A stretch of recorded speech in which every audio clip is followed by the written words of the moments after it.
শারদীয় দুর্গোৎসবকে বেগবান করতে কান্দি ইউনিয়নের 11টি মন্দিরে দীনেশ ফাউন্ডেশনের আর্থিক সহায়তা প্রদান মোক রফিকুল ইসলাম লাবলু প্রতিবেদক। রংপুরের পীরগাছায় শারদীয় দুর্গোৎসবকে আরও প্রাণবন্ত ও সফল করতে এগিয়ে এসেছে মানবতার কল্যাণে নিবেদিত সংগঠন দীনেশ ফাউন্ডেশন। উৎসবকে বেগবান করতে কান্দি ইউনিয়নের মোট একটি মন্দিরে আর্থিক সহায়তা প্রদান করেছে ফাউন্ডেশন কর্তৃপক্ষ। শনিবার বিকেলে দীনেশ ফাউন্ডেশনের উদ্যোগে এ সহায়তা বিতরণ করা হয়। এ সময় সংগঠনের পক্ষ থেকে জানানো হয়, ধর্মবর্ণ নির্বিশেষে সমাজের প্রতিটি মানুষকে আনন্দ ও ঐক্যের বন্ধনে আবদ্ধ করাই ফাউন্ডেশনের মূল লক্ষ্য। স্থানীয় পূজা উদযাপন কমিটির নেতৃবৃন্দ দীনেশ ফাউন্ডেশনের এ উদ্যোগকে সাধুবাদ জানিয়ে বলেন, এই সহায়তা শারদীয় দুর্গোৎসবকে আরও জাঁকজমকপূর্ণ ও শান্তিপূর্ণভাবে সম্পন্ন করতে সহায়ক ভূমিকা রাখবে।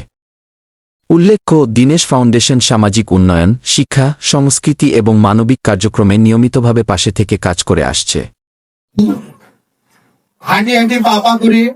আজকে দীনেশ ফাউন্ডেশন আপনাদের পাশে এসে দাঁড়িয়েছেন, ইতিপূর্বেও অনেকবার দাঁড়িয়েছেন। দীনেশ ফাউন্ডেশনের উদ্দেশ্য এবং লক্ষ্য হচ্ছে আর্থিক মানবতায় মানুষের পাশে এসে দাঁড়ানো। দীনেশ ফাউন্ডেশন শুধু আমাদের কান্দি ইউনিয়ন নয়, সম্পূর্ণ বাংলাদেশ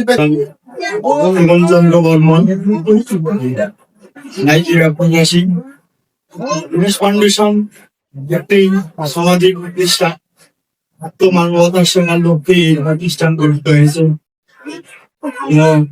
আজকে এই শারদীয় দুর্গা উৎসব উপলক্ষে অংশীদার হওয়ার জন্য তার পক্ষ থেকে তার পিতা শ্রী সুবলচন্দ্র বর্মন আপনাদের মাঝে কিছু আর্থিক অনুদান প্রদান করবেন। আপনারা এই দীনেশ ফাউন্ডেশনের চেয়ারম্যানের দীর্ঘায়ু এবং কামনা করবেন। ধর্ম যার যার, রাষ্ট্র কিন্তু সবার, এটাই আমাদের মূল ব্যাখ্যা। দীনেশ ফাউন্ডেশন একটি সামাজিক প্রতিষ্ঠান, এটা সকলের মাঝে পরিচিত করা দেওয়ার জন্য আজকে মূলত আমরা এখানে এসেছি। রাসপাড়া মন্দিরে দুর্গা উৎসবে উপস্থিত সম্মানিত ভক্তবৃন্দ, উপস্থিত আছেন প্রশাসন থেকে আসা আমাদের সকলের সহযোগিতা করার জন্য এসেছেন আনসার বিডিপির সদস্যবৃন্দ, সাংবাদিক বৃন্দ। আমার সামনে আছে আমার সহযোগী দীনেশ ফাউন্ডেশনের সকল সদস্যবৃন্দ। সবাইকে দীনেশ ফাউন্ডেশনের পক্ষ থেকে শারদীয় দুর্গা পূজা উৎসব উপলক্ষে সকলকে শারদীয় শুভেচ্ছা ও অভিনন্দন। প্লিজ আপনারা যদি একটু কথা কম বলেন, আমরা যেটা মানবতার কল্যাণে কাজ করি। আর দীনেশ ফাউন্ডেশনের চেয়ারম্যানকে আমি ধন্যবাদ জানাই।